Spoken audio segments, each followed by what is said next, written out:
देखिए, जिस तरीके से पाकिस्तान एकदम घबराकर अमेरिका के पास गया कि सीज फायर चाहिए, और जो खबरें वहां से निकल कर आ रही हैं कि कोई उनका जो न्यूक्लियर एरिया था वहां पे कोई मिसाइल पड़ा है, उसके चलते इस पे कोई रोक लगाई गई है। पर जिस तरीके से बार बार पाकिस्तान सीज फायर वायलेशन कर रहा है, तो ये जवाबी कार्रवाई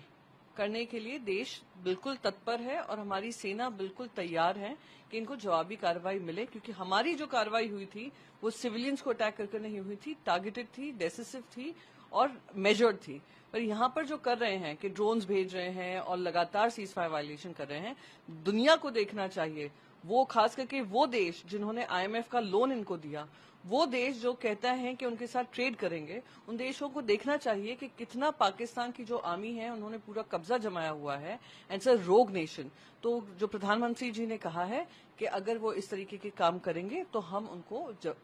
जवाब जरूर देंगे। और साथ ही उन्होंने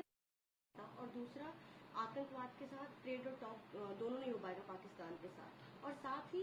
इस बात पे भी उन्होंने बोला कि अब अगर पाकिस्तान के साथ बात होगी तो सिर्फ पीओके और टेरर पे बात होगी। बिल्कुल, क्योंकि पाकिस्तान कम रहा है, आतंकिस्तान ज्यादा बन चुका है, और वो ग्लोबल सेंटर हो गया है जहां पे ट्रेनिंग होती है, रिक्रूटमेंट होता है, उनको वेपन्स दिए जाते हैं और दुनिया भर में जाकर वो आतंक मचाते हैं। तो ऐसे देश के साथ कोई संवाद नहीं हो सकता है जो हमारे ही देश के साथ भारत के साथ आतंकी हमले करता है। तो उन्होंने दो टूक उनको कहा है कि अगर आप इस तरीके की हरकत करेंगे तो जिस तरीके से पीओके जबरदस्ती जबरन ऑक्यूपाई कर रखा है उस पर ही बातचीत होगी। आतंकिस्तान जब तक वापस पाकिस्तान नहीं बनेगा तो हम आतंकिस्तान के साथ कोई संवाद नहीं करना चाहते हैं। तो जो उन्होंने कहा है बिल्कुल सही है, और देश की जनता का भी मन यही है